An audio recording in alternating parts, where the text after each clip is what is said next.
forget. Out-of-date carpet giving you the blues? Tired of your old dingy and broken tile? Let my friends at the Floor Store in Cleburne, Texas give your home the makeover it deserves. This is Old Taco Joe coming to you for the Floor Store. Whether it's carpet, tile, wood flooring, or real wood laminate, the Floor Store can cover all of your flooring needs. Located at 405 West Henderson Street in Cleburne, Texas, owner Brent Harris can help. Shower tile, tub surrounds, even backsplashes. Give them a call today at 817-641-9444. The Floor Store, they've got you covered. Hey, there's something you forgot to do. It sure is hot. Are you sweating like a dog? Wait, what? Dogs don't sweat? Oh no, you forgot to get your window tinted. Whether it's the kitchen window that sits in the sun for the hottest part of the day, or you just got new wheels, call Sharp Window Tinting in Burleson, 817-615-9379, or look them up on the web, sharpwindowtint.com.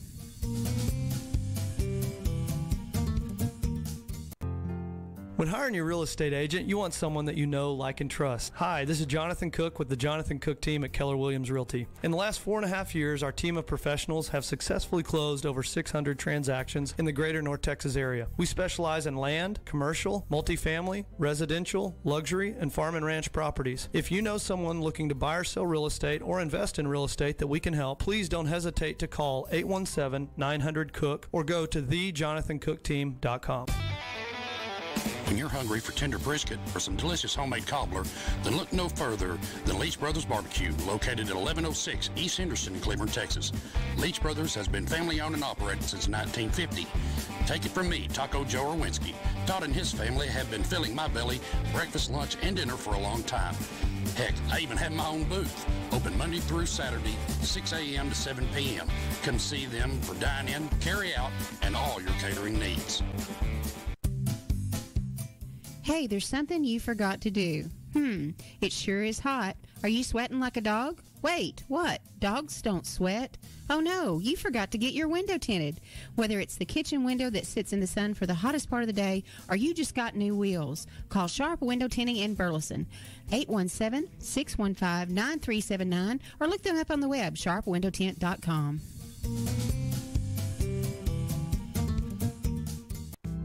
Hey Johnson County, is there a senior in your family? Well, there's a great place in Cleburne where seniors thrive. It's called Wren Place. And it's a beautiful senior living community with a mission to help seniors live happy, healthy lives.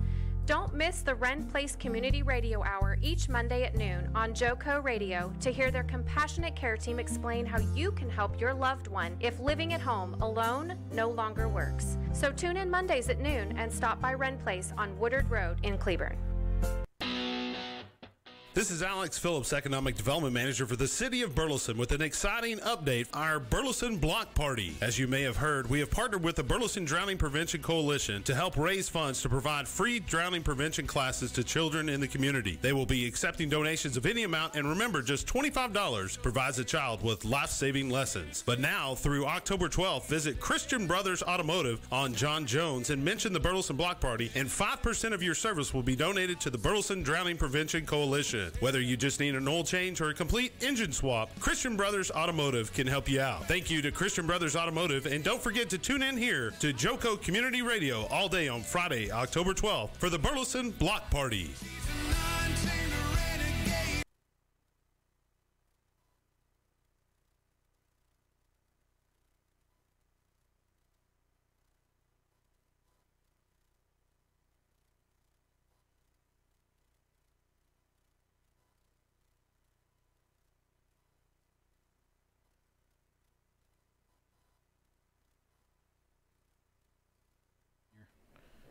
All right, guys, welcome to another episode of Ask the Dog Trainer. I'm Adam from Top Dog, being joined this week by my co-host Matt Morris with The Balance Canine.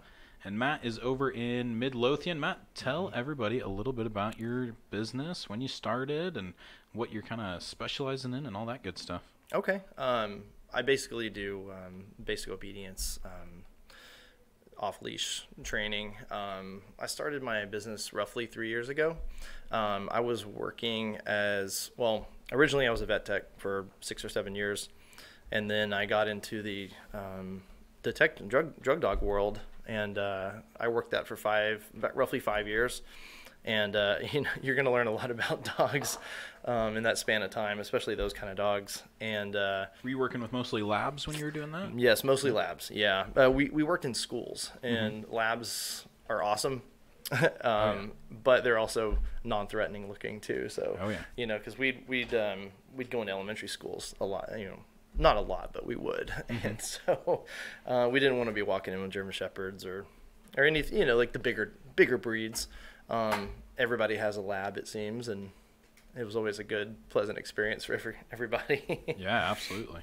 So I came from that world, and I was driving a lot and sitting a lot, and I started getting pains and stuff, and so I decided, hey, why don't I try to start my own business? And so I started working. I started training dogs while I worked there, and just kind of, as I got more business, I kind of just transitioned and been doing this for the last 2.5 or so years. Very cool. Well, that's a pretty solid foundation to have when you start training pet dogs. I think it's kind of an unfair advantage to have been working in the pet tech or vet tech world for a while, because that's one of those things where it's like, as a dog trainer, it's like every time a dog sneezes weird, I'm like, oh shoot, do we need to rush it to the vet or call their owners or something weird? It's kind of nice to have that background.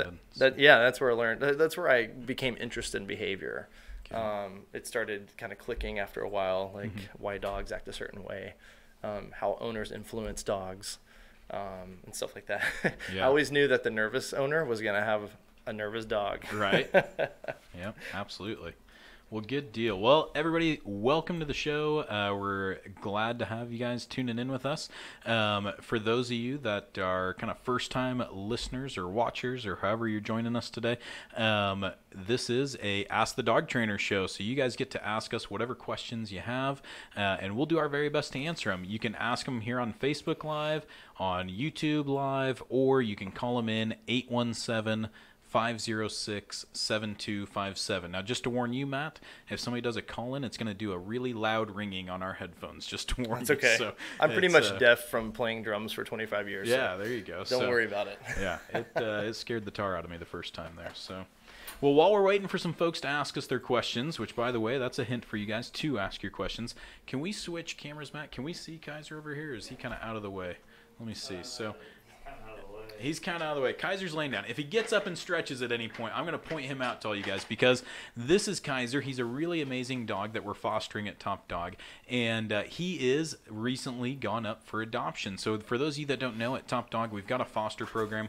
We usually foster 2 to 3 dogs at a time. We train them while they're with us, and then we adopt them back out to the public. Most of the time we go in to a shelter on Euthanasia Day. We'll pull a dog the day that they're supposed to be euthanized. We'll take them in, train them, and then we get them adopted out after they've gone through all that training. Kaiser's a phenomenal dog. He's good with kids, good with people, adults, males, females. One of the lowest energy dogs that we've ever fostered. Most of our fosters come to us because they're kind of difficult to adopt out. Kaiser, not so much. He's a low energy dog, doesn't need a lot of exercise, and just a really great dog all the way around. Good with other dogs. He did come to us because he was being attacked frequently by another dog in the household, and he would defend himself against that. But the whole time that he's been with us, he hasn't been having any issues. We've had him out with dogs as small as 3 pounds and dogs out as large as 180 pounds. Male dogs, unneutered dogs, neutered dogs, spayed dogs. We've tried to really run him through the gauntlet to see if dog aggression is going to be a problem with him, and it's proven not to be. So we really think he's going to be a great candidate for adoption into just about any home. So if you guys are interested in a low-key, laid-back dog, let us know. We'll send you an application, and you can come meet Kaiser. But anyway, we had a question that was sent in to us ahead of time, and I didn't actually read it ahead of time. So, Matt, this will be our first question of the night, if I can pull it up here. We've got, hey there, I've got a question for tonight's show. My mom had 2 elderly collies, and the female had to be put down earlier this week. The male is obviously missing his buddy and doesn't want to get up and move around or go outside or do anything really. Do you have any suggestions for dealing with doggy grief and helping him to re-engage? So my suggestion is going to be pretty simple, and I'm sure Matt, working in the vet tech field where he had to deal with a lot of people having to put their dogs down, will have some interesting answers as well. But mine is pretty simple. When we've got a client who's got a dog that's had to pass away, my number one answer is usually get the dog out for some pretty frequent walks. I feel like movement helps to dissipate stress. Get the dog out, get them moving. That dog that is kind of moping around the house, just kind of get them out walking, take them out to their favorite park, let them get out, let them sniff around, take them for some walks to kind of get that structure in their life and help them out to move forward. I feel like walking is all about moving forward, and that helps out a lot. What are some other things you might try, Matt? Yeah, no, I totally agree. And yes, I did have to deal with that a lot. I didn't get to see what went on at home or anything, but I would hear about it. And I actually lost a dog recently too, and I lost a dog last year too, and I didn't experience any of that with my dogs because I didn't really change anything. I just kind of, life kept going on. I didn't get super emotional. My dogs didn't really pick up on anything different, so I just kind of kept things the same. I didn't let them know that anything was different, and we just kind of moved on.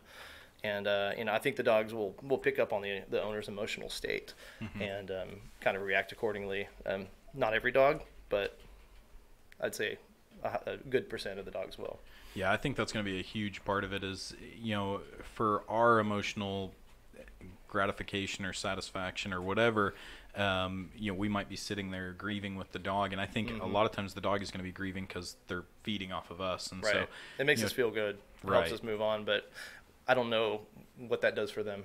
It probably doesn't help them much. Yeah, and I think that can in the long run end up having the dog start to develop some anxious behaviors, things like that. And so yeah, I think trying to just move forward, press on, help the dog to do the same, I think is going to be a big key to that. So lots of walking. I agree. Not spending a lot of time sulking, things like that. A lot of engagement. Teach them something new. There you go. Yeah, try to teach something new. Over on YouTube, we had a question. Now, this is a question that's really going to depend on the area you live in. What would be the price estimate for obedience training? This is going to depend on a lot on who your trainer is and what you need to fix. And this might seem like a really broad answer, but a lot of times what I tell people is a price estimate for training is kind of like a price estimate for fixing your car.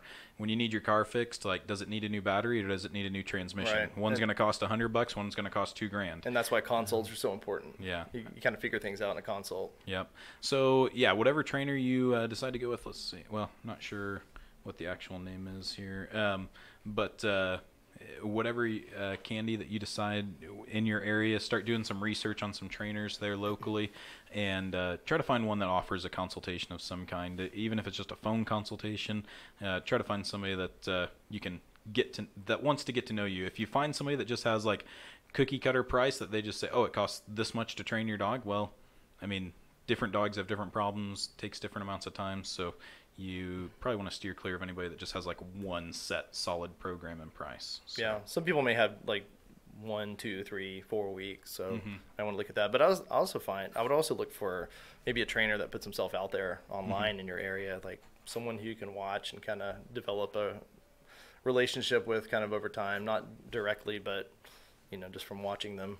Yeah, I think that's huge because if you do find a trainer that in this day and age isn't posting anything on Facebook, Instagram, something like that, I mean, agreed. What are they hiding? So I would definitely try to find a trainer that is going to be putting themselves out there, just like Matt phrased it. Well, some of the older trainers that have a lot of longevity, they may not need to rely on that as much. Yep, absolutely. All right, we just had a question come in on Facebook from Virginia. I have a 5-month-old and a 7-month-old bull mastiff. How can I get them in the water? I really need to know that they can get to steps and get out. They hate the water. So I'm assuming we're referring to a swimming pool here in this situation because we're worried about them being able to get out of the water, get to the steps. So this is probably something I would start off with them one-on-one. I probably wouldn't try both of them at the same time because if they're a little nervous, they're going to feed off of each other just a little bit. And so I would start with this one-on-one, Virginia. And in this situation, this is one of those, I mean, I go a little bit old school with it. A lot of times I will take the dog in, bring him in with me, and I'm going to just walk him in. And at 5 and 7 months old with bull mastiffs, I know they're already starting to get pretty big, so you need to do this ASAP so you can still kind of control them to get them in the first place. Excuse me. But yeah, get them in and then lead them to the steps. So take them in with a leash on them and then lead them over to the stairs so that way they can start finding the exit. But my answer, like I said, it's kind of old school. Most of the time I just pick the dog up, walk in the pool with them, start letting them see how they can get in there. And I don't baby them at all while we're doing this. I'm not sitting there coddling them the whole time. And yeah, and with these guys getting big quick, you need to get on that in a hurry. What else, Matt? What do you think? Well, some dogs are really calm about it. Some dogs freak out. Yeah. So I don't know what they're like. I don't know if they're the type that just are going to cut you to pieces if you get them in the water. So, if they're really refusing, and this isn't something I do a whole lot of. I mean, with my parents' dog, I literally just threw her in the water, and now she loves it. Right. She can't stay out of the water, but as far as like a client dog or giving advice, I'm not going to say that, but you can, if they're putting on the brakes, you can use pressure, leash pressure, straight pressure, and then let them turn it off when they come towards you. Good boy, good, whatever, and just kind of encourage them over time. If they're really resistant, I wouldn't be too forceful, but firm and consistent, I think, will help you. Yeah, absolutely. This is one of those times I like to use a slip leash a lot too. You see Kaiser's wearing what's called a Star Mark training collar. I wouldn't use one of those when trying to do something they might be afraid of, because when he goes to fight against that, he's going to be kind of self-correcting, and he's going to be like, oh man, the water is biting me, you know? So I'd probably use a slip lead. And like Matt said, one of the things that we'll do sometimes is we'll just walk in the water and we'll just put pressure on and we'll just hold it steady there. We're not necessarily dragging the dog in. But that's not to say I haven't done the same thing like Matt mentioned with his parents' dog. There's been plenty of dogs that I throw them in and then all of a sudden they're like, oh, this isn't so bad. This is pretty fun. I like this, so. Well, let's see. Well, Matt, we got a specific question for you from Rita. If it's Rita, just ignore her. We've been friends for like 20-something years, and she likes to troll me. She's here to heckle you on the show tonight. Well, welcome, Rita. She's one of my best friends. There you go. Thanks, Rita. So, and no cats train me. No, there you go. Although you do have a pretty well-behaved cat. I do. I have two very well-behaved cats. Yeah. Actually, I'm very lucky. There you go. Yeah, we've got one that's awesome too, and he's amazing at reading dogs, because like when we'll bring a dog in the room that we're worried about, then the cat disappears. We bring a dog in the room that wants to play with the cat, and he's all up in their face. It's crazy. That's how Willow Cat is. Yeah. My cat. It's crazy how good he is at reading those situations. I can almost base every dog off my cat. Yep. Yeah, they seem to know pretty well. And then we've got, and then also we've got the cat that's super good with our puppies too. So, all right, our very next one. And good job, guys. Thanks for the awesome questions. Keep them coming. We're liking these. Except for you, Rita. Yeah, Rita. But keep trolling because it entertains me. It's funny. All right, we've got Jolie here on Facebook. We have a 1.5-year-old rescue that gets nervous and sick in the car. Any suggestions on helping with her anxiety? We crate her in the car and try to speak calmly, but it's not getting better. We had hoped she would be able to go camping and vacationing with us, but she gets so stressed out we're hoping to avoid medicating. This is one of those things that isn't, in my opinion, usually very difficult to fix. It's just kind of time consuming to fix because it takes a lot of repetitions. It's one of those things that desensitizing is about the only way I know to go about this. So Jolie, what I usually start with is getting the dog loaded up in the car and not going anywhere. Just sit leave there. It parked in the driveway, load him up, unload him, load him up, unload it. Do a couple of repetitions of that. Make it kind of boring. And then call it a day. That's usually my first session. Load, unload, load, unload. After that, I'm usually going to move on to starting the car. Yeah, absolutely. So I'm going to start the car, do the same thing. Load them up, start the car, unload them. Load them up, start the car, unload them. Baby steps. Just really, really baby steps. Try to break down a car ride into a bunch of simple little steps. So it's going to be starting off with the car parked, starting off with the car parked and running, starting off with the car parked, running with the doors closed, then finally driving up and down the driveway, then finally going on a drive. And like I said, I'm saying all those things relatively quickly, but I might not actually even get the car out of the driveway for 7 or 8 days, depending on the dog. If I'm working with the dog twice a day, probably it's gonna take a little while to get to that point. So I don't really have anything to add other than stop driving so crazy. Yeah, there you go. Make sure you drive easy. I will say another thing too is sometimes that anxiety, like a common thing we see is puppies that get car sick and then grow out of it. Sometimes what we see though is that they got car sick so much as a puppy that then as they got older, they're saying, well, if I get in the car, I know I'm going to get car sick. So it's almost anxiety about getting car sick.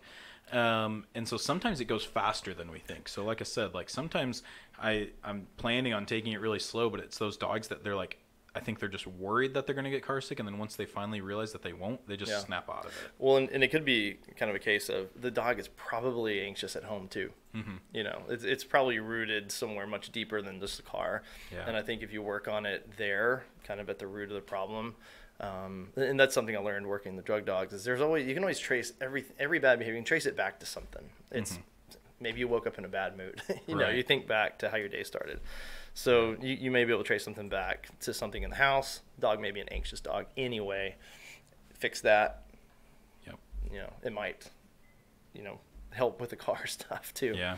And even watch those soothing tones that you mentioned. I mean, yeah, it is good to make sure you're being calm, but make sure that you're not reinforcing. Once he does start acting nervous, be quiet at that point. Don't continue to baby talk or soothe him, because you might not even realize that you're reinforcing that behavior by, hey, you're okay, good boy. I mean, that's the kind of tones that we use. Like for Kaiser right now, he's being a good boy. He's staying on his bed like I asked him to. So I might, hey, good boy, and I might give him a little bit of love.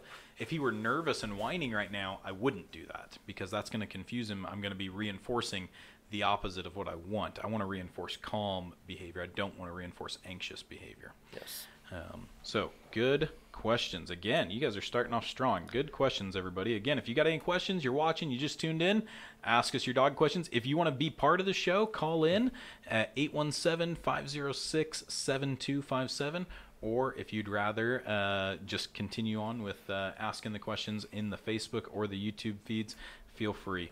Over on YouTube, we had another question that came in, and I guess this one's directed more towards me because we train Diabetic Alert Dogs.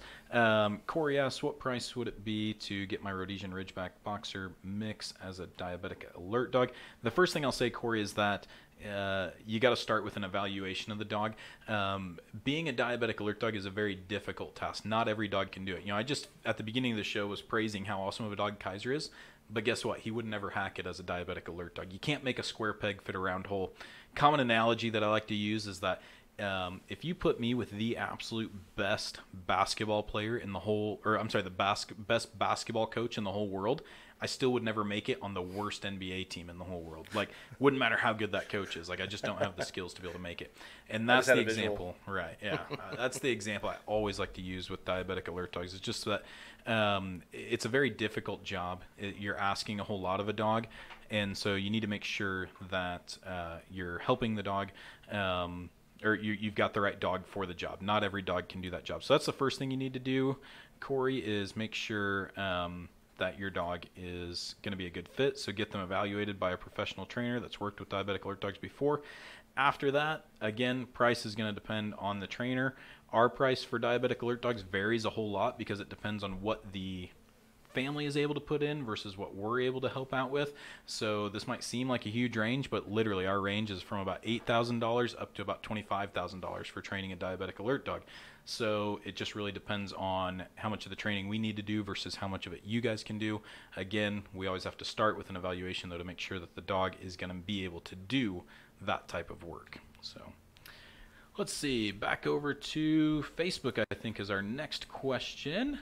And where did it go? Let's see. Oh, we've got a bunch of questions that popped up on Facebook here. Okay, we've got, there it is. Lynn Ann asked, I've got an 8-month-old Labradoodle. He can sit, stay, go to bed, etc., but gets so excited when we come home or have visitors that he doesn't obey. How can I keep him from jumping up on us? So good job, Lynn Ann, for teaching him to start doing the sit and stay and go to bed stuff. So primary problem is getting overexcited when you guys get home and visitors come in. I need to give my voice a break, so I'm going to let Matt start that one off. Oh, I can't see the whole question, but I know they don't show up on our phones. But yeah, dogs jumping up a lot when they first get home from work or when they have guests over. Okay, so something I do, I really like to be proactive instead of reactive. I can say all day, correct the dog, but you don't want to just go straight in correcting a dog. What I do mainly is I will, teach a solid place command, just like what Kaiser's doing over here. I'll teach the dog when people come over. you go over here, or you go in your kennel. Sometimes it's just kind of about management. It's not really letting the dog do what it wants to do. Sometimes you actually have to take the dog and put it somewhere, like a kennel, or teach it place. And an 8-month-old dog, it's going to take some time to teach a real solid place command. But if you've got neighbors, you can always ask your neighbors, hey, come over and ring my doorbell. Come over and knock on the door, open the door, and we'll practice. It takes 15 minutes to do this stuff. And there's a million videos online how to teach place command. It's a fairly simple process. But yeah, using neighbors to help and act crazy around the dog and praise the dog for not getting up. That's what I would do. I'd be more proactive. Now, once the dog is more solid and you're doing more stuff, you can give the dog a correction for jumping, but I tend to try to avoid that route. Yeah. I think, again, key phrase in so much of dog training that we mentioned earlier when we were talking about the car rides is desensitizing. And that's the first thing I do. So if I've got a dog that gets super amped up just from the door opening or door getting knocked or doorbell ringing, I'm going to sit there and do it like 100 times until the dog's like, whoa, this is boring now. Yeah. YouTube has like 10 hours of doorbell ringing, so you can play that too. Absolutely. Same with fireworks. Yep. Another thing I like to do to kind of trick the dogs just a little bit is, Matt mentioned calling the neighbors to come over. When I've got a dog at home that I'm working with on this, I'll actually call my wife and let her know that I'm on my way home and say, hey, hon, I'm about to pull in the driveway. Instead of me walking in the door of my own house, I'm going to go ahead and ring the doorbell. So that way she knows that, hey, I want you to reinforce putting that dog on place or whatever it is we're going to do. So I always like to start with desensitizing, just like Matt mentioned, and then move on to corrections. But desensitize first to make it so it's not such an adrenalizing, pumping moment for them as soon as somebody walks in the door. Right. Take all the excitement out of it. And the thing you got to remember, too, is like it's really not the dog's fault that they get super excited when we come home. I hate to say it, but it's our fault. Like yes. I've done this experiment where I've brought puppies into my house, and I have a rule that with that puppy, every time somebody walks in, no one's allowed to interact with the puppy for 5 minutes. And guess what? Those puppies never care when the doorbell rings. Right. They never care when somebody walks in the house. Those dogs could care less about that. However, what frequently happens is you get these dogs, and your first week of having them home, every time you come in the door, what do? It's a puppy party. You go, run, give the dog hugs and kisses. So then 6, 8, 10 months down the road, you come home and your dog's super amped up. Where's the puppy party? And you're like, what are you doing? Why are you jumping on me? Like, we taught him that. So you need to make sure that you're being really consistent. And when you're having your neighbors and guests practice with you, make sure they understand when they come in, ignore the dog. Don't give the dog tons of affection and love and all that stuff. Dogs are really great at picking up on rituals. They're excellent. So that you're creating a ritual, and it just gets reinforced more and more, and just gets worse and worse, and then the dog gets bigger and bigger, depending on the breed. But as they get older, it can be harder to deal with. Yeah, and Linnea, you mentioned you're dealing with a Labradoodle that's jumping up on folks, and so I mean that's about as cute as they get as a Labradoodle puppy. So I'm sure your friends, every time they came over, they couldn't keep their hands off of that puppy, and that's going to help out, or that's going to make the process a little bit harder for you. So make sure your friends are on board with helping you out there. So, all right, our next one here we've got, let's see. Heather, actually, if you go back to the beginning of the show, we answered your question at the very beginning. Yours was the very first question, Heather, about how to help a dog deal with grieving and stuff. So you'll be able to go back to the very beginning of the show, and yours was the very first one we answered. So go back and check that out when you get a chance. Let's see. Carmen, we've got... How do you train a puppy to potty outside and not inside? My husband put a pad out for the puppies I had before, and they learned to use it inside. Multiple exclamation points. Somebody's not happy with their husband. Carmen is a friend of mine, by the way. And Carmen also says, hi, Matt. Oh, I didn't see that part. Yeah. For those of you that don't know, one of the things, Facebook's been glitching the last few weeks where it won't let us read the whole comment on our phone. So Matt can only read like the first 10 words. So if you want to say anything bad about it, make sure it's like 15 or 20 words down. Just end it with it. So so Matt, start us off. How do we get this puppy to potty outside, even though it started off on puppy pads, the bane of our existence? Yes. So I get asked this question. I probably talk to someone every day about this. So it's a lot about managing the puppy. If you're not physically interacting with the dog, it needs to be somewhere. A kennel, preferably, depending, the age. I mean, if it's a little older, place. But also, a leash is going to be your best friend in this situation. It's kennel, outside, spend time outside. You don't have to make a giant deal about the dog peeing and pooping. I think a lot of people think that, you have to throw a parade every time the dog pees or poops. But, definitely show the dog that it's good. Bring the dog back in. And if you are not going to physically interact and take time out of your day to interact with your dog, the dog needs to go somewhere that it's not going to free roam in your house and do the same thing. Because that's what happens. A lot of dogs free roam. People get upset. Hey, if a dog pees and poops in your house, it's your fault. Yeah. In my opinion. Sorry, Carmen. Yep. So just like Matt said, so a little key that might help you out with that the first couple of days too. Some folks might notice on the end of every one of my leashes, I have a little carabiner. If you don't know what a carabiner is, it's like what mountain climbers use and things like that. It's basically like a little clip. And I don't know if you can grab that without startling Kaiser or not. Kaiser, he's going to grab that. I got one right here. Oh, there we go. So here we've got a little mini one. Let's see. I'm on this camera over here. This is a little mini one. A lot of people use them for keychains and stuff. You're going to need a little heavier duty one for training, obviously. But what these are, I'll run my leash through the handle of this, and then when I'm walking around the house with a dog I don't trust, when they are following me around the house and stuff like that, I'm going to have this clipped to my belt loop. So that way that dog has to stay with me. They can't sneak off in the corner and pee. They can't go find a rug to pee on or something like that. They're going to be with me, and they're going to stay with me until I can start to trust them. Like, I don't have a magic answer for how many days that's going to take. Thank you. So it's going to depend on the dog. How many days that's going to take, but they're going to be with me, or like Matt said, in the crate. Like, if I don't have two eyes and that dog's not within 4 feet of me, or I don't have two eyes on the dog and that dog's not within 4 or 5 feet of me, then they're going to be in the crate. And that way I can reinforce it when they go to the bathroom. A follow-up to that one, Carmen said, so no pads then? My answer is typically no. I will say I've got a couple clients that live in high-rise apartments in Fort Worth and stuff like that. We've had to pad train their dogs. They're gone for 9 or 10 hours a day. They're in high-rise apartments to where it takes, when they get home from work, it still takes 10 minutes to get down the elevator and get down and stuff like that. In those situations, yeah, I'm okay with pads, but 90% of my clients, not a big fan of pads. So. Yes. No. Hey, you know that, Carmen. We've probably had that conversation. I see Carmen all the time. There you go. So, hey, Heather, no worries. Sorry you weren't able to catch it, but like I said, when you get on, when the video's done, go back, start over at the beginning, and me and Matt had some ideas for you about how to deal with a dog that's grieving a little bit. Well, guys, we're going to take a quick little commercial break here. We'll be back in about 2 minutes. Guys, you've got some awesome questions coming in so far. We really appreciate it. Don't forget to share this video as we're going along. Tell your friends to hop in and ask their questions. Also, don't forget, anybody you know that's looking for an addition to their family, go to Top Dog Texas. Tell them to shoot me an email. Kaiser, who's sitting over here to my right, we'll try to get a good video of him in a little bit, but he is available for adoption. 2-year-old Doberman, neutered, up to date on shots. Really awesome dog. So, anyway, we will be back in about 2 minutes, guys.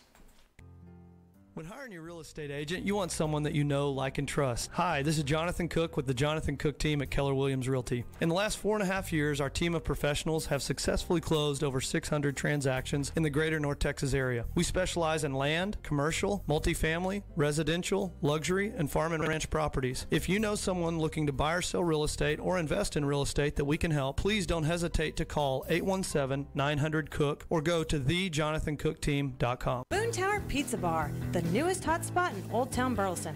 Come join us tonight for pizza and drinks. We offer a large patio to enjoy our beautiful summer nights, a family-friendly atmosphere, and the Guinness World Record-holding pizza, The Bus. Check out our Facebook Moon Tower Pizza Bar for upcoming events, and join us at 137 South Wilson, Burleson, Texas.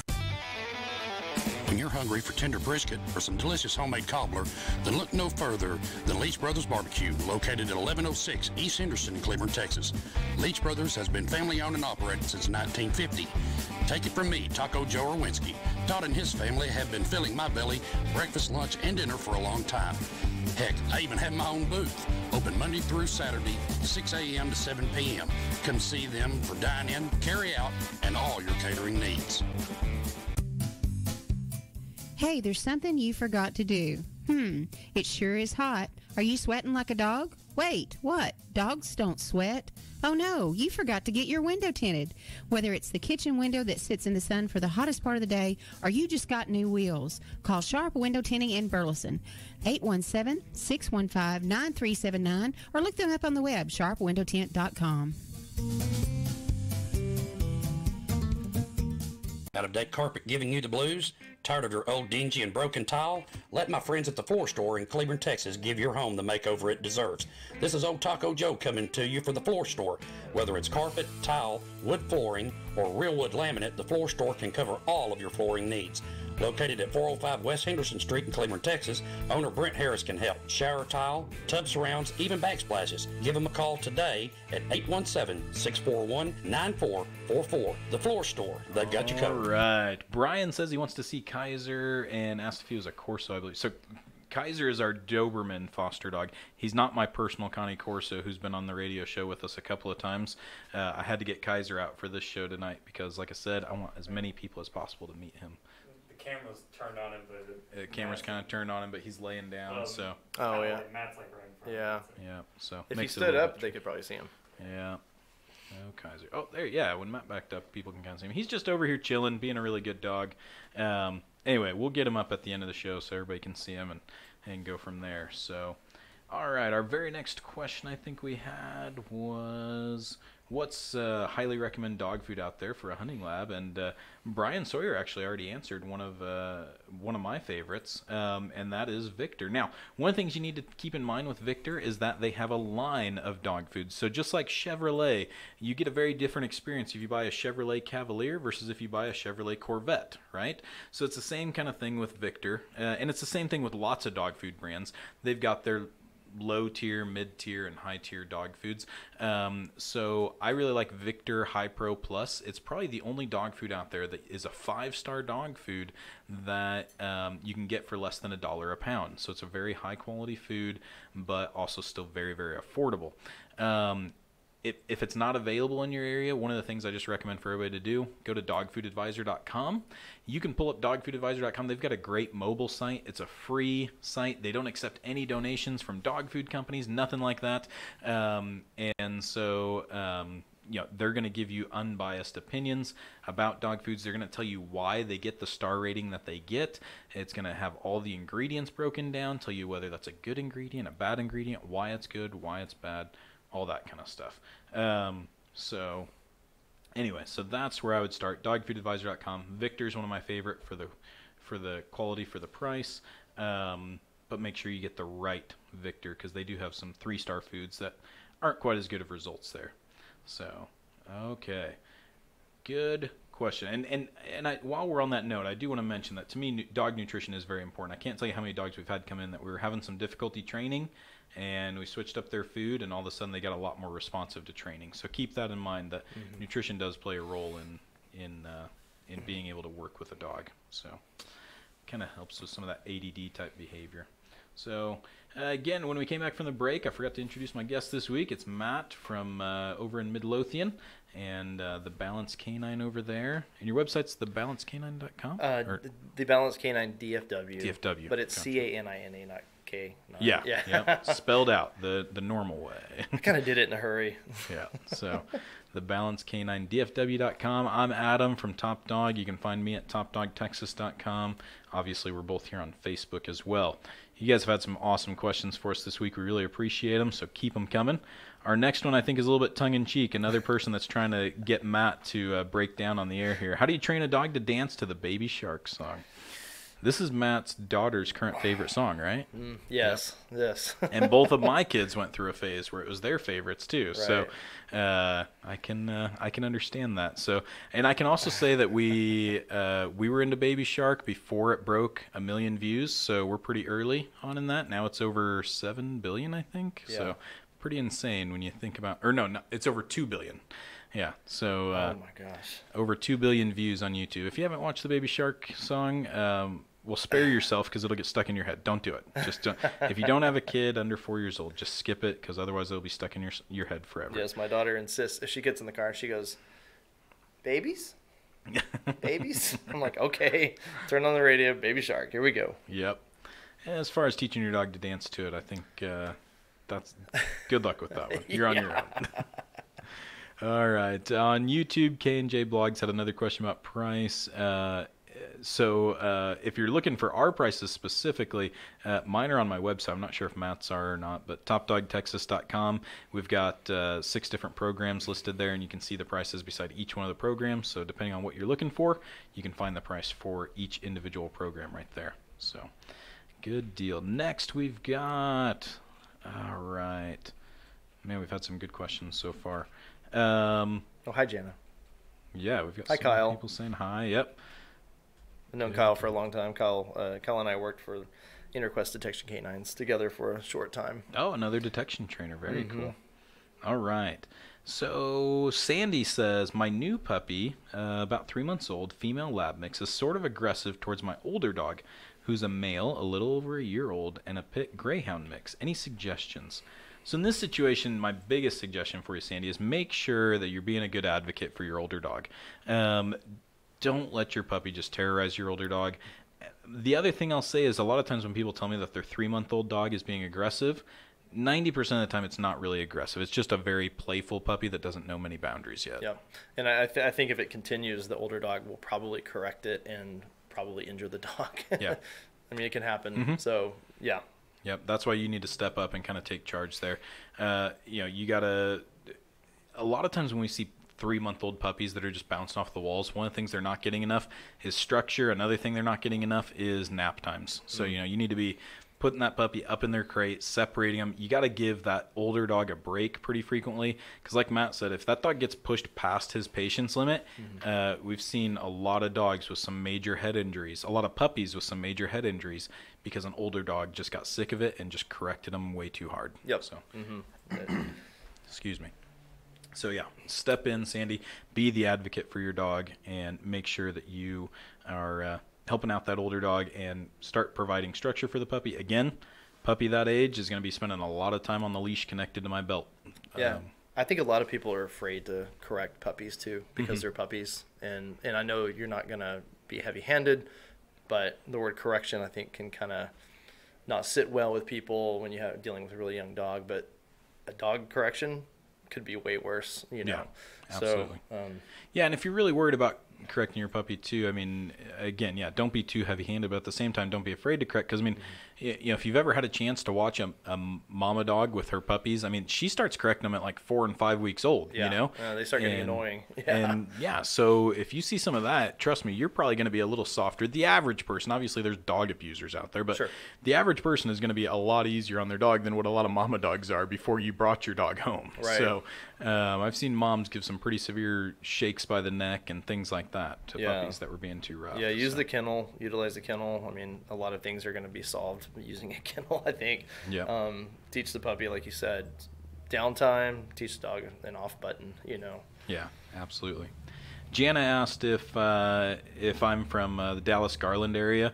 No, I work in Dallas and Garland once a week usually, but our facility is actually here in Burleson, which is where we're broadcasting from right now at Joco Community Radio. So our facility is in Old Town Burleson. This is where we work primarily, but I do get over to Dallas usually about once a week. I really like it out here. It's kind of hopping out here in a small town. Yeah. Yeah, we love Old Town Burleson here. It's a lot of fun. Carolyn asks, is a dog park the best place / avenue to socialize your dog? And in short, the answer is no.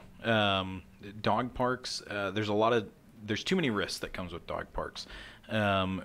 Primarily for me, one of the first ones is you don't know who else is bringing their dogs to the dog park. And you might have somebody going there that they don't quite understand how that behavior works. And they're saying, well, my dog's kind of dog aggressive, so I'm going to bring them to the dog park to socialize, and hopefully that'll fix them. And instead that dog goes out there and ends up injuring another dog. So that's one of the first reasons why I don't like dog parks. Yeah, and I don't like them either. They're full of disease, for one thing. Owners, they're on their phone doing this while their dog goes out and acts crazy. Yep. And you know what though is and I believe that socialization is more calm. Not a free for all. It's managed. It's refereed. But also you can use dog parks to your advantage too. You can train outside of dog parks. You can put a dog in a down while dogs come in and out, or you can train outside the fence. If you need some distraction training or something like that. So you can definitely use a dog park to your advantage. I'm not really for them, but if they make one, I'm going to go use it. Yep, absolutely. Yeah, so dog parks, like I said, Carolyn, in short, no, they're not the best avenue for socializing your dog. Your best avenue for socializing your dog is a very well-managed doggy daycare or friends that have dogs. So for example, our doggy daycare at Top Dog, like Matt said, we're the referees. We're the leaders. We're not the owners that are sitting on the sidelines with our Starbucks in one hand and our phone in the other. We're very much a part of it. We're going to correct if the behavior gets too overly stimulated. We don't allow doggy mosh pits, like things like that. And so that's what you got to watch out for. And different dogs have different personalities, Matt mentioned that he used to spend a lot of time in a rock band and things like that. Like me, man, my wife makes me go to like one concert a year and that's all I can handle. Like I'm like a wallflower. I'm like, oh, too much noise stimulation. Like I can't handle it. It doesn't make me a bad person or my wife a bad person because she likes concerts and I don't. It's just different people like different things and different dogs like different things too. And so if you're working with a trainer that can help you with putting your dog in the right socialization groups, that's going to help you out a whole bunch. Dog parks, dogs get put a lot of pressure on them at dog parks, and then they're expected to not react. And it's a recipe for disaster. And I've seen it happen. I mean, when I was younger, I used to go to dog parks a lot. And, nothing ever happened to me, but you start seeing stuff, and you're like, I don't want to come back. Yeah, absolutely. On Wednesday nights, I go and train a lot outside the dog park, Fort Wolf, in Fort Worth. And that's where I used to go. And, unfortunately, so that's where we go on Wednesday nights and do protection sport training and stuff like that. But unfortunately, I can't tell you how many times I've had to rush in there and break up some dog fights. And one of the other scary things about dog parks is when you get that pack mentality, it's really easy for 5 dogs to gang up on one. Right, and it's like a snowball. Yeah, effect. And when it's 5 on 1, that one dog just doesn't stand a chance. I mean, it's going to get, being a little graphic, it's going to get ripped apart. Yep, I agree. Virginia asked what happened to the video feed. Did you see any problems with it? As far as I can tell, we're still... Yeah, as far as we can tell, Virginia, everything's still good. So you might have an internet problem at home. It looks like we're still trucking along here. So Jana says, oh, you've got a Cane Corso? Me too. Awesome, Jana. Yeah, they're one of my favorite breeds. I've had Cane Corsos for about almost 15 years now. So my first one was Zane. I've had a lot of foster ones over the years, and now I've got Zeno. Definitely not a dog for everybody, but I love them. They're a lot of fun for me.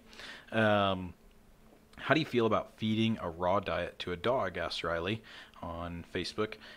Me personally, I love raw diets for dogs. Now that there's been a little bit more studies done on them, I'm a big fan of them. The other thing I like is the area we live in is a great area. If I still lived in Indiana, I'd be a little bit more hesitant to feed a raw diet because it'd be a little bit harder to get the variety of ingredients that you need to feed a proper raw diet.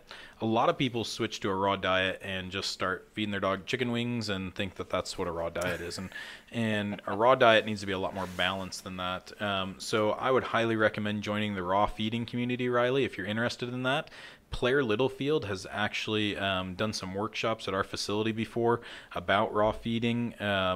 She's a local here in DFW. She's a biology major, so not only is she just like a dog enthusiast, but she also is great helping us understand things from like the scientific side and stuff. So yeah, raw diets, if you do it right, I highly encourage them. But it's also really easy to get a lot of deficiencies if you're not doing it right. So. And Riley has been kind of shadowing me for the last few weeks. Oh, that's awesome. She lives in Midlothian, so. Good deal. Really, Riley, I hope you're learning a lot. That's awesome. Really Take cool advantage. girl. Take advantage of that opportunity. Yeah. So, all right. Steven says, one of our dogs has recently started taking over the other dog's normal resting spots, like his bed, his crate, etc. What could this mean, and what should we do about it? I'm going to save my voice again. Matt, you want to start with that one? I'm not sure if you can read it all. One of the dogs recently started taking over the other dog's normal resting spots, his bed, his crate. What could it mean, and what should we do about it? Well, is it, you shocked me, Kaiser. Is it causing any issues? I mean, for one thing, is the other dog reacting, or is the other dog just yielding and going on? It's hard to tell. There's not a lot of context there other than the dog is just taking over the spots. I think dogs are, they're kind of opportunistic. They'll see an opportunity to move up a little bit in the social hierarchy a little bit, and they may start with a little bit of that bullying stuff, and it doesn't always mean it leads to anything, aggression or anything like that. It can, that's kind of a tough one. I don't. No, my answer would be the exact same as yours. If it's not causing problems, if it's not starting to cause fights and things like that, I don't worry about it. I think a lot of people get in trouble with trying to create hierarchy or trying to control hierarchy instead of letting the dogs kind of figure it out a little bit themselves. Right. By the way, Kaiser's up right now, if you guys can see him a little better. So this is our foster dog up for adoption. If you guys fall in love with him, go to topdogtexas.com, shoot me an email. But again, if it's not causing problems with that dog stealing the other dog's bed and stuff, I wouldn't worry about it too much. It may just be the way things are. Yep, absolutely. And the thing is that there is going to be hierarchy with dogs. Like, they do have kind of that pack mentality. I mean, I know that the whole like alpha rolling and stuff like that, we don't believe in all that kind of stuff, but there is hierarchy when it comes to dogs. So definitely. Yeah, but if it is causing a problem, then it's up to us to, again, be a referee, advocate for the other dog, do that kind of stuff. Absolutely. Not let it get worse, and then the other one dog has to go and get put down or something like that. Definitely don't want it to get any worse. Yeah. Judy says, my husband's the manager of Tractor Supply in Burleson, and we live in Midlothian. Tractor Supply is dog-friendly, for anybody that's wondering. That is actually a really good point, Judy. I love Tractor Supply. Yeah, so many people, they're sometimes looking for places. And so with all the rain we've had, Judy, I would be very surprised if your husband hasn't seen us lately, because Tractor Supply in Burleson is less than half a mile away from our facility, so we've been there a lot the last couple weeks. I was just there earlier today with a really big white fluffy dog, a big Samoyed or Samoyed, however you're gonna pronounce it. Don't ask me to pronounce it. So yeah, we love Tractor Supply. So Judy, tell your husband thanks for keeping the doors open for us over there. We absolutely love going and training in there. And for those of you that are looking for a place to train on a rainy day, or some of you guys, you find out that like your dog like will be kind of obedient for your walks around your neighborhood, but then you take them to the vet and they kind of lose their mind. Well, that's dogs that haven't really generalized enough, and Tractor Supply is a great place to do that. I love it. Tractor Supply is usually the first place I go with the dog after they leave my property, because it's not PetSmart, it's not Petco, nothing against them, but there's a lot of stuff going on in those stores. And Tractor Supplies, there's like 5 people in there milling around, maybe someone carrying a little dog. Right. It's just not overwhelming. And some of them have let me actually train. When I used to evaluate drug dogs, they would let me go outside in the gated area, because I wouldn't be able to trust these dogs off leash yet. I'd just get these dogs, and they've got that big gated area, and you could junk that toy and see what kind of drive the dog has, and they've always been awesome to me. Oh yeah, I love Tractor Supply. So believe it or not, when I first started Top Dog in 2005, our first group classes, we had a relationship with Tractor Supply. Our first group classes were at Tractor Supply on Saturday mornings, and so they let us use the back feed room, and if it was nasty weather, it was a great mutual relationship for us, because we needed a place to train, and Tractor Supply also saw an increase in business from it, because we would go in, we'd pull dog beds out and practice place, we'd do all kinds of things. And there's so many people out there that don't realize that they can buy their dog supplies from Tractor Supply, and they've got most of the essentials. They've got some good quality foods. So it is not just for folks with horses. Yeah, I was gonna say something about. They also have a lot of them have vaccine clinics. On random Saturdays. I don't know their schedule, but yeah, the one in Burleson is every first and third Saturday, I think. Maybe Judy can correct me on that. Yeah. I think it's first and third Saturday, but I love Tractor Supply. I lose track. Yeah, so Judy, tell your husband we really appreciate it, and tell him next time he sees me in there. I'm always wearing a Top Dog shirt. Tell him next time he sees me in there to come up and say hi. So Michaela asked if this was Kaiser. Yes, this is absolutely Kaiser. Oh, Steven gave us a follow-up. No reaction. Henry's very laid back. Just wanted to know if it was a dominance thing. So I'm taking it. Is that the one that moves away? Yeah, I'm taking it Ruger is starting to steal Henry's beds. So actually, in this case, this might be a good thing, since I know these dogs personally, Steven. Just because of the fact that Ruger started off so timid and shy. The fact that he's starting to, go up and say, hey, I kind of want this bed. I mean, I think in this case it's probably a good thing, because Ruger was such a fearful, nervous, kind of shut down dog that I'd say that's a good question. I see a lot of cats doing that to other dogs. Yeah, absolutely. So, all right, let's see. Where'd we go? So Steven asked that. I think that was our last one. Andrew, you want to talk about politics, tool bans, or too big of a part? I'm okay with talking about it a little bit. So for those of you that don't know, like in the dog world, like certain tools have started to be banned in other countries, and they foresee that coming to the U.S. a little bit. Unfortunately, there's just a really false narrative that goes along with this stuff of the fact that I wish that, yes, we could just train dogs by saying good boy and giving them treats and things like that. Unfortunately, just like me in my life, I've had to have some pretty severe corrections to learn some big lessons. And we're talking tools for people that don't know, e-collars, prong collars. Yep. The top two, I guess. Yeah, those are kind of the big two controversial ones. So a lot of people like to, the big thing out there is like, purely positive. And purely positive, I'll be honest, there's been plenty of dogs that I've trained without using prong collars, e-collars, things like that. But my big thing is I'm going to use whatever tool makes the most sense to the dog. Yep. If the dog's super food motivated, I can use that food to teach him and then phase the food out, do it, by all means. Like, I love it when that happens. I do too. But the fact of the matter is that other dogs need other corrections. I've got 5 brothers in my household. Guess what? Some of us needed spanking, some of us didn't. Some of us needed grounded, some of us didn't. Like, it's like my parents understood that a blanket approach didn't work, and same thing with the dogs. So. And I think we live in an age that is a little more soft than maybe our parents grew up in, and I think it's evident in some of the dogs we get, So when you bring up correction or punishment or tools, e-collars, prong collars, of course, everyone's going to call an e-collar a shock collar, of course.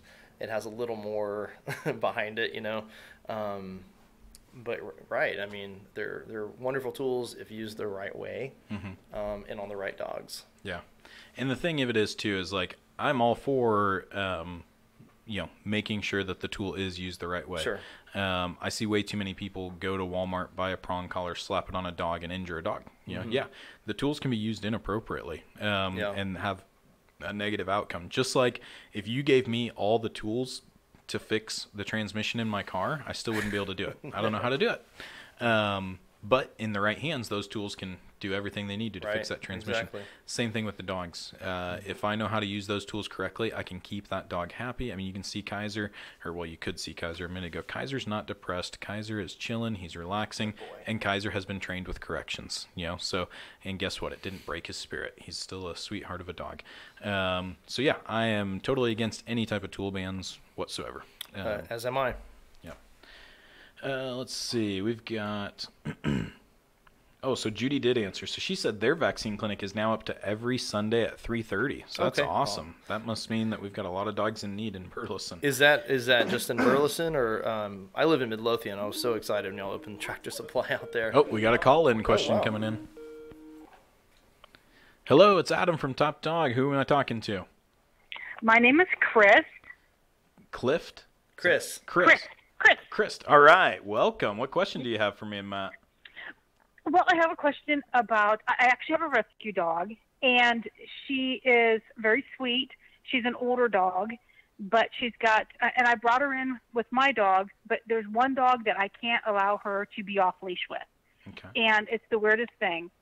She is like locked and loaded for this little crazy wire hair terrier that I've got with the noises, and, she actually almost goes into a trance when she stares at him. And she licks her lips, and you can hardly get her to be distracted because she just focuses on him and watches him. And if he moves, you can tell she's like trying to get to him. So I'm thinking that maybe she sees him as prey. Could be. Yeah. So if she's really locking in, she's getting like stiff body language, all that kind of stuff, wide-eyed. That's a pretty serious level there. And so have you tried by any chance walking them together but separate? So where maybe you're walking one and you've got a friend or husband or something like that walking the other one. Have you tried taking them on any walks together by any chance? No, not yet. I haven't done that. This dog has been pretty amazing. It's got a crazy story, but she was blind. She's no longer blind. Oh, wow. She had cataract surgery, and she's a rescue dog. So she was kept separate. And we do have her coming back into our living room, and we keep her on a leash. But, yes, that is something that I definitely need to try, is to walk them together. And there are times that we can bring her back with a leash, and if he's, eating or something, she will pass right by him like she doesn't care, because she's just so excited to come back, with the rest of the animals. But then shortly afterwards, he comes in the room, and boom, she's just, locked in. She's just staring, licking her lips. It's weird. Oh, so it's not all the time. It's kind of random. Well, it's frequently. I mean, if she's back here, we bring her back here, and he's sitting on the back of the couch. At one point, I thought, well, does she think he's like a cat, or what's the difference? Because he is smaller, but I have another dog that's smaller too. And all my other dogs can walk around her, and they're absolutely fine. But it's just this one dog and he makes wild, he's very verbal. He's very whiny, and so it's almost like puppy sounds. And so I'm thinking that these noises are like making her I don't know, reactive. Yeah, it could be. And sometimes in a situation like that, I would say your best bet may be to contact a trainer. To kind of step in and referee those kinds of things, because maybe you're saying no, but that may not be an actual meaningful correction for the dog. And you might need a third party to come in and actual trainer to kind of get things under control and I think some people can gain confidence just by watching. They kind of like figure it out. Some people are more like I am. If I see it, it's easier for me to kind of follow through and to figure out. Right.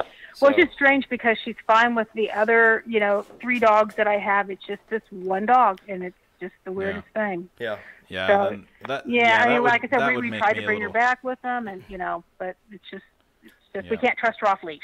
Yeah, that would make me a little concerned. If there's just one dog and she's getting that type of body language and stuff, then I would definitely say that probably a little beyond what we can answer without being able to see what's actually going on. Yeah. So okay. And you may want to maybe isolate one of the dog that's getting attacked and do some training. Maybe that dog's in a kennel, maybe do some training, away from the dog, but then kind of move a little bit closer and just keep that other dog engaged and just kind of make the other dog no big deal, and keep that dog on a leash, and you can control. Yeah, we're doing all we can because we just feel like it may be an accident waiting to happen, so we try to keep her separated. She's at the front of our house and in a gated area, and we do bring her back. But anyways, and sometimes the energy in the house. She's been here for 8 months. Right. Yeah. So, but give those walks a try, because sometimes that can be a really magic answer. You start tapping into those pack instincts a little bit, and then if that doesn't work, then next step is going to need to be some hands-on professional help. So, thanks for calling in, though. Well, Thank you. That sounds good. You bet. Thank you. Bye. Have a good night. All right, our last question of the night looks like it's going to be from Michaela. We appreciate you guys so much. Been a great show. I want to point out again, I really appreciate Matt for coming over from Midlothian. Thanks for having me. And so our last question of the night, you've got 2 adorable puppies in. Kaiser. Back up. You've got 2 adorable puppies in right now for training. What's the most important thing to focus on when you first get a puppy? So believe it or not, a lot of folks want to get started right away on sit and place and come and all that kind of stuff. And that's good stuff. But by far the absolute number one reason why I'm in business, I don't know if it's the same for Matt, is because people didn't do proper socialization with puppies. We get a lot of dogs that come to us with fear, anxiety, aggression issues at a year and a half old that people don't have any idea why they develop these behaviors. People, tend to think like, well, man, I never abused my dog. Why is it aggressive or something? It's like so much of it comes from improper socializing and desensitizing. You got to be able to build their confidence when they're at this young, really impressionable age. Yeah, there's a window. I think it's like 8 to 12 weeks that they've got to have tons of socialization. And that doesn't mean taking your dog to PetSmart, putting it on the floor, you got to be smart about it. Yeah, because there's too many, like parvo and distemper and stuff like that that's very prevalent. Yep. You don't if you've seen some of our videos, you'll see what we call the puppy wagon that we take out in public places. We take our puppies to parks frequently, but they don't get to touch the grass at the park. Right. They're going to be in the puppy wagon. We'll take them, but you will see other videos where they're playing in the grass. Like, for example, this morning you saw them playing in the grass in front of a church. Well, chances of a bunch of dogs out there running around dropping parvo and stuff like that are very, very slim. So you got to take kind of calculated risks. You got to get those puppies out there. Unfortunately, there are a few too many vets out there that recommend, like, oh no, don't let the puppy leave your house until they've had all their vaccinations and stuff. And unfortunately, that's just not the case. According to the American Veterinary Medical Association, the number one killer of dogs under 3 years old is behavioral problems. So that's dogs that have aggression, anxiety, things like that. Dogs under 3 years old are getting euthanized because they weren't properly socialized as puppies. Parvo, distemper, disease, any communicable disease is not the number one killer. And unfortunately, for some reason, a lot of vets are putting out there that it is, and that's just not the case. Dogs need proper socializing and desensitizing. Yeah, so. I used to be, I'd see a lot of clients with puppies all the time when I was a vet tech, and I was scared. Back then it was more of a don't take your dogs all over the place. But now, over the years I've learned, it's how important that is. Yeah, absolutely. So, take calculated risk, be smart about it. And also, hey, if you've got puppies right now, you should definitely be following our Facebook page. We're posting at least one puppy tip a day right now while we've got these 2 puppies in. And also, we have a free socialization checklist that we can email to you as well. It's just a little PDF download. It's got about 150 ideas of things that you can do to help socialize your puppy, just because that's one of the most important things that you can do. You can save yourself a lot of time, headache, and heartache in the long run by socializing and desensitizing your puppy at a young age. So. Anyway, that was all the questions we had time for tonight. I see we had a few more that came rolling in right at the end, guys. I'm so sorry we didn't get to answer all of these questions for you, but we really appreciate so many of you guys commenting and being a part of the show tonight. It's been a great show. Don't forget, Kaiser is up for adoption. If you fell in love with him tonight, shoot me an email on topdogtexas.com. And again, thanks so much for Matt coming over from Midlothian. I'm sure we'll see him again in the future. Thanks for having me. This was fun. Yeah, so glad had a good time. Here. It was great. And my wife actually chimed in about Kaiser, so I don't know. He may end up at our house. I don't know. Hey, I would love that for him. I would too. He's a sweetheart. So anyway, guys, we'll see you next Thursday at 8 o'clock. I don't know who my co-host is going to be next week, so we'll let you know between now and then. And again, if you had some questions that we didn't get to, I might try to get back in and comment, or maybe there'll be some of the first questions for us next week. Thanks so much for watching, guys. I'm Adam from Top Dog. I am Matt from the Balanced Canine. We'll see you next week. Bye.